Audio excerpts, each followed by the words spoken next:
ورحمة الله وبركاته.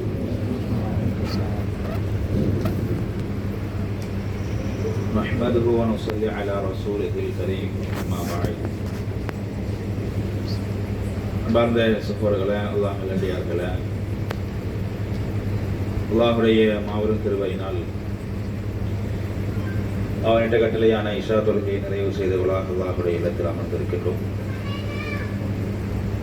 அல்லாஹ் ரபுல் ஆலமீன் அவருடைய எண்ணங்களையும் செயல்பாடுகளையும் ஏற்றுக்கொண்டதற்குரிய கூலியையும் மேலும் மறுமையிலும் வாரி தருவானாக. அன்பார்ந்த சகோதரர்களே, ஒரு முறை உமர் இப்னு கத்தாப் ரலியல்லாஹு அன்ஹு அவர்கள் அல்லாஹுடைய தூதர் ஸல்லல்லாஹு அலைஹி வஸல்லம் அவர்களை சந்திப்பதற்காக அவருடைய வீட்டுக்கு வருகை தருகின்றார்கள். அப்பொழுது அல்லாஹுடைய தூதர் ஸல்லல்லாஹு அலைஹி அவர்கள் தன்னுடைய வீட்டிலே பேரிச்சம் ஓலையால் நெய்யப்பட்ட ஒரு பாயிலே அவர்கள் படுத்திருக்கிறார்கள். உமர் இப்னு கத்தாப் ரலியல்லாஹு அன்ஹு வருவதை கண்டவுடன் அவர்கள் எழுந்து அமர்கிறார்கள். அல்லாஹுடைய தூதர் ஸல்லல்லாஹு அலைஹி வஸல்லம் அவருடைய மேனியிலே அந்த பாயினுடைய தடங்கள் இருப்பதை பார்த்து உமர் இப்னு கத்தாப் ரலியல்லாஹு அன்ஹு அவர்கள் அழுகின்றார்கள். அப்பொழுது அல்லாஹ்வுடைய தூதர் ஸல்லல்லாஹு அலைஹி வஸல்லம் கேட்டார்கள், மா யபகீக யா உமர், உமரே நீ எதற்காக அழுகின்றாய் என்று கேட்டார்கள். அப்பொழுது உமர் இப்னு கத்தாப் ரலியல்லாஹு அன்ஹு சொன்னார்கள், யா ரசூலல்லாஹ், அல்லாஹ்வுடைய தூதரே, கிஸ்ரா கைசர் போன்ற ரோம பாரசீக மன்னர்கள் எல்லாம் எவ்வளவு பெரிய வசதியிலே அவர்கள் மூழ்கி இருக்க, அல்லாஹ்வுடைய தூதராகிய உங்களுக்கு இந்த நிலையா, நீங்கள் இப்படி இருக்கின்றீர்களே என்று நான் கவலைப்படுகின்றேன், அழுகின்றேன் என்று சொன்ன பொழுது அல்லாஹ்வுடைய தூதர் ஸல்லல்லாஹு அலைஹி வஸல்லம் அவர்கள் சொன்னார்கள், அமா தருலா அன் தகூன லஹுமுத் துன்யா வலனல் ஆখিরা. உமரே, அந்த கிஸ்ரா கைசர் போன்ற ரோம பாரசீக மன்னர்களுக்கெல்லாம் இந்த உலகம்தான் எல்லாம், ஆனால் நமக்கு மறுமை காத்து கொண்டிருக்கிறது, அது உனக்கு திருப்தி அளிக்கவில்லையா என்பதாக அல்லாஹ்வுடைய தூதர் ஸல்லல்லாஹு அலைஹி வஸல்லம் அவர்கள் கேட்டார்கள் என்பதாக புகாரி, முஸ்லீம் போன்ற ஹதீஸ் கிதாபுகளிலே பதிவு செய்யப்பட்டிருக்கிறது. அன்பார்ந்த சகோதரர்களே, இந்த சம்பவம் ஒரு உணர்ச்சி பூர்வமான ஒரு சம்பவம். அல்லாஹ்வுடைய தூதர் ஸல்லல்லாஹு அலைஹி வஸல்லம் அவர்கள் எந்த அளவுக்கு இந்த உலகத்தில் வாழ்கிற பொழுது ஒரு எளிமையின் சிகரமாக அவர்கள் வாழ்ந்து மரணித்திருக்கிறார்கள் என்பதை நாம் பார்க்கிறோம். மிகப்பெரிய ஜனாதிபதி, அல்லாஹ்வுடைய தூதர் என்கிற உயர்ந்த அந்தஸ்தை அவர்கள் அடைந்த பொழுது கூட அவர்களிடத்தில் ஆணவமோ செருக்கோ பெருமையோ எந்த ஒரு நிலையும் இல்லாமல் சாதாரண ஒரு மனிதராகவே அவர்கள் இந்த உலகத்தில் வாழ்ந்து மரணித்திருக்கிறார்கள் என்பதை இந்த சம்பவம் நமக்கு உணர்த்துகிறது. இதுதான் நாம் அல்லாஹ்வுடைய தூதருடைய வாழ்க்கையிலிருந்து படிக்க வேண்டிய பாடம். இன்றைக்கு ஒரு சாதாரண ஒரு எம்எல்ஏ ஆகிவிட்டால், ஒரு எம்பி ஆகிவிட்டால், ஒரு அமைச்சர் ஆகிவிட்டால், ஒரு முதலமைச்சர் ஆகிவிட்டால், ஏன் ஒரு வார்டு மெம்பர் ஆகிவிட்டாலே அவர்கள் காட்டுகிற அராஜகம் என்பது சொல்லி மாளாது. அந்த அளவுக்கு மிகப்பெரிய இந்த உலகத்தில் வானத்திலிருந்து கீழே விழுந்தவர்கள் போல, மிகப்பெரிய ஒரு சாதனை படைத்தவர்களை போல அவர்கள் வாழ்ந்து காட்டுவதை பார்க்கிறோம்.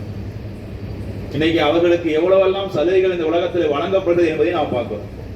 ஒரு எம்எல்ஏ ஆகிட்டாலே அவர் அடுத்த தடவை தோத்து போயிட்டாலும் கூட, அதுக்கப்புறம் அவர் எம்எல்ஏவே ஆகவே முடியாட்டாலும் கூட, அவர் மௌத்தா போற வரைக்கும் அவருக்கு சலுகைகள் இருக்கு. இந்த தமிழ்நாட்டில், இந்த நாட்டில் என்ன இருக்கு, நீங்கள் ஒரு முறை ஜெயிச்சு ஒரு எம்எல்ஏவோ ஒரு எம்பியோ ஆகிட்டா போதும், ஒரு முறை ஆகிட்டா போதும், அடுத்து நீங்க சாகிற வரைக்கும் என்ன கிடைக்கும், உங்களுக்கு சலுகைகள் இருக்குது, உங்களுக்கு பென்ஷன் வரும், எல்லாம் கிடைக்கும்.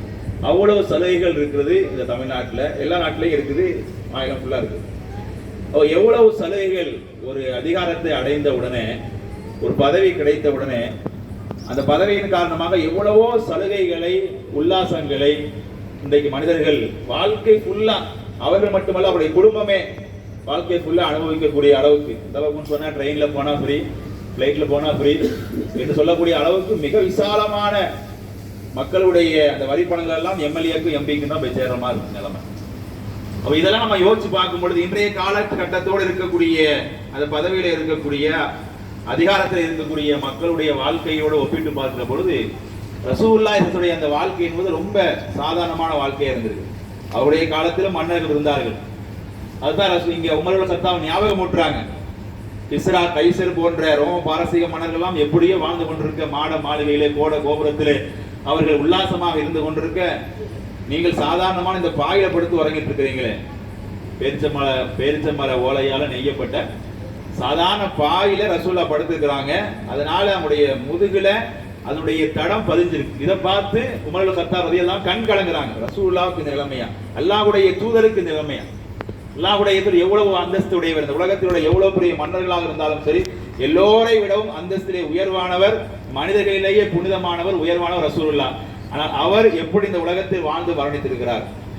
ரசூலுல்லாஹ் நினைச்சிருந்தா அவர்கள் மக்காவில் வாழ்கிற பொழுதே நபியாக ஆகிற அந்த காலகட்டத்திலேயே அவர்கள் மக்காவிலேயே மிகப்பெரிய ஒரு சுகத்தை அவர்கள் அனுபவித்திருக்க முடியும். ஏன்னா ரசூலுல்லாஹி ஸல்லல்லாஹு அலைஹி வஸல்லம் அவர்கள் மக்காவிலே தன்னுடைய பிரச்சாரத்தை ஆரம்பிக்கும் பொழுது, முன்னெடுக்கும் பொழுது மக்காவாசிகள் ரசூலுல்லாஹ்ட்ட பேரம் பேசினாங்க. என்ன பேரம் பேசினாங்க? முகமதே, நீ உன்னுடைய பிரச்சாரத்தை விட்டுறணும், இந்த அல்லாஹ் அல்லான்னு சொல்லிட்டு கூவிக்கிட்டு இருக்க கூடாது. அல்லாஹ் மட்டும் தான் கடவுள், மற்றதெல்லாம் போலி, இஸ்லாம் தான் உண்மையானது, சிறுக்கு வைக்க கூடாது, தௌஹீத் என்று சொல்லிட்டு செய்யக்கூடாது, நீ பிரச்சாரம்லாம் பண்ணக்கூடாது. அப்படி நீ பண்ணாமல் இருப்பதற்கு உனக்கு என்ன கேட்கிறீ நாங்க தரோம். நீ என்ன கேட்டாலும் தரோம். உனக்கு பெண் வேணுமா? இந்த ஊரிலேயே இந்த நாட்டிலேயே மிக சிறந்த அழகான பெண்ணை உனக்கு நாங்கள் தருகிறோம். உனக்கு பணம் வேணுமா? எவ்வளவு பணம்னாலும் கேளு, நாங்கள் தருகிறோம். இப்படி செஞ்சாங்க. ரசூலுல்லாஹ்ட்ட அவர்கள் பேரம் செய்ய, ஆட்சி அதிகாரம் வேணுமா? இந்த மக்காவுடைய தலைவரா நீ ஆகணுமா? உனக்கு தலைவர் பதவி தந்துடும், நீ மக்காவுக்கே தலைவராக ஆகலாம், ஆட்சி அதிகாரம் உனக்கு தந்துடும். நீ என்ன செய்யக்கூடாது? இந்த தௌஹீது, இந்த ஷிர்கு, இந்த அல்லாஹ், இந்த மாதிரிலாம் சொல்லிக்கிட்டு தெரியக்கூடாது, அந்த பிரச்சாரத்தை நீ விட்டுறணும் அப்படின்னா ரசூலுல்லாஹ் என்ன சொன்னாங்க தெரியுமா? என்னுடைய வலது கையில் நீ சூரியனையும் இடது கையில் நீ சந்திரனை கொடுத்தாலும் நான் இந்த பிரச்சாரத்தை ஒருபொழுதும் விடமாட்டேன் என்று அல்லாஹ்வுடைய தூதர் ஸல்லல்லாஹு அலைஹி வஸல்லம் தன்னுடைய பெரிய தந்தை அபூ தாலிப் மூலமாக மக்காவாசிகளுக்கு சொல்லி அனுப்பினார்கள் பார்க்கிறோம்.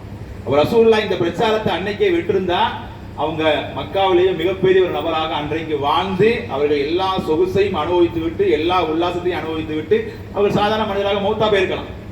நீங்க நம்மளாம் முஸ்லிமா வாழ்ந்திருக்க முடியாது. ஆனால் ரசூலுல்லாஹி ஸல்லல்லாஹு அலைஹி அவர்கள் அல்லாஹ்வுடைய அந்த கட்டளையை ஏற்று அவர்கள் அந்த பிரச்சாரத்தை முன்னெடுத்தார்கள். அல்லாஹ்வுடைய காலில் கொண்டு போய் செஞ்சான். அவர்கள் ஜனாதிபதி பதவி அல்லாஹ் கொடுத்தார். ரசூலுல்லாஹ் தேடி போல மதீனாவுக்கு அவர்கள் போனார்கள். மதீனாவாசிகள் அன்றைய முஸ்லிம்கள் மதீனாவில் இருந்து வந்து ரசூலுல்லாஹ்வை சந்தித்து இஸ்லாத்தை ஏற்றுக்கொண்ட மதீனத்து முஸ்லிம்கள் அன்சாரிகள் ரசூலுல்லாஹ்ட்ட சொல்றாங்க, யா ரசூலல்லாஹ், உங்களுக்கு மக்கா வந்து உங்களுக்கு பாதுகாப்பான பூமியா இல்ல, நீங்க மதீனாவுக்கு வந்துடுங்க, நாங்க உங்களை பாத்துக்கிறோம் அப்படின்னு சொல்லி அவங்க ரிக்வெஸ்ட் பண்ணி கூப்பிடுறாங்க. மதீனாவாசிகள் ரசூலுல்லாஹ்வை, நீங்க எங்க ஊருக்கு வந்துருங்க, நாங்க உங்களை பாத்துக்கிறோம். மதீனாவில அது வரைக்கும் யார் தலைவரா இருக்கான்னு சொன்னா அப்துல்லாஹ் இப்னு உபை இப்னு சலூல் என்கிற முனாஃபிக்குடைய தலைவன் தான் மதீனாவுடைய தலைவனாக இருக்கிறான். அதனால தான் அவனுக்கு ரசூலுல்லாஹ் மேல மிகப்பெரிய கோபம் வந்துச்சு. தான் தலைவரா இருக்கிறோம், ரசூலுல்லாஹ் வந்தோடனே முகமது வந்தோடனே அவருக்கு தலைவர் பதவி கொடுத்துட்டாங்களே, ஜனாதிபதி பதவியை. என்ன செஞ்சான்? மக்கள் எல்லாம், மதீனத்து மக்கள் எல்லாம் ரசூலுல்லாஹ்வுக்கு அந்த ஜனாதிபதி பதவியை கொடுத்த உடனே அந்த அப்துல்லாஹ் இப்னு உபை இப்னு சலூல் முனாஃபிக்காக மாறினான். முஸ்லிம்களை போல நடித்து அவன் மக்களை கருவறுத்தான், முஸ்லிம்களை அவன் கருவறுத்தான் என்பது வரலாறு. அல்லாஹ் ரப்பல் ஆலமீன் அவர்கள் அல்லாஹ்வுடைய நினைச்சிருந்தா மக்காவிலேயே இவ்வளவு பெரிய வாழ்க்கையை அவர்கள் வாழ்ந்து மரணித்திருக்க முடியும். ஆனால் அதையெல்லாம் அவர்கள் விட்டுவிட்டு அல்லாஹ்விற்காக அவர்கள் மிகப்பெரிய தியாகத்தை மக்காவிலே அவர்கள் செய்தார்கள். எனவே அவர்கள் மதீனாவுக்கு ஹிஜ்ரத் செய்த மறுகணம் அல்லாஹ் ரப்பல் ஆலமீன் அவர்களுக்கு ஜனாதிபதி என்கிற உயர்ந்த அந்தஸ்தை அவர்கள் கொடுத்த பிறகும் கூட, இது மதீனாவுக்கு வந்த பிறகுதான் சம்பவம் நடக்குது. மதீனாவுக்கு வந்து ஜனாதிபதி ஆன பிறகு கூட என்ன செய்யல, எப்படி கிஸ்ரா கைசர் போன்ற ரோம பாரசீக மன்னர்கள் உல்லாசமாக இருந்தார்களோ அது போன்ற வாழ்க்கையை ரசூலுல்லாஹ் ஒரு பொழுதும் வாழவில்லை. அவர்கள் சாதாரண பாயில் தான் உறங்கினார்கள் என்பதை இந்த செய்தி நமக்கு உணர்த்துகிறது. அப்ப ரசூல் எவ்வளவு பெரிய உச்சத்துக்கு ஒரு மனிதன் போனாலும் சரி, ஒரு முஸ்லீம் எவ்வளவு தன்னுடைய வாழ்க்கையில் எவ்வளவு பெரிய உச்சத்தை அவன் தொட்டாலும் அந்த எளிமை என்கிற அந்த விஷயத்தை அவன் ஒருபொழுதும் விட்டுவிடக் கூடாது. எப்பொழுதும் சக மனிதர்களோடு அவன் எவ்வளவு பெரிய உச்சத்துக்கு போனாலும் சக மனிதர்களோடு அவன் எப்பொழுதும் சகஜமாக பழக வேண்டும். அந்த எளிமையை அவன் கற்றுக்கொள்ள வேண்டும் என்பதை என்ன செய்றாங்க, ரசூலுல்லாஹி ஸல்லல்லாஹு அலைஹி அவர்கள் இந்த செய்தியின் மூலமாக நமக்கு உணர்த்துகிறார்கள். அப்படிப்பட்ட நல்ல மக்களாக வாழ்ந்து மறையக்கூடிய நல்ல வாக்கியத்தை அல்லாஹ் ரப்பல் ஆலமீன் நம் அனைவருக்கும் தந்தல் புரிவானாக. வாஹிர் தஅவானா அனில் ஹம்துலில்லாஹி ரப்பில் ஆலமீன். அஸ்ஸலாமு அலைக்கும் வரஹ்மத்துல்லாஹி வபரகாத்துஹு. சுப்ஹானக்கல்லாஹும்ம பிஹம்திக அஷ்ஹது அன் லா இலாஹா இல்லா அன்த அஸ்தக்ஃபிருக வ அத்தூபு இலைக்.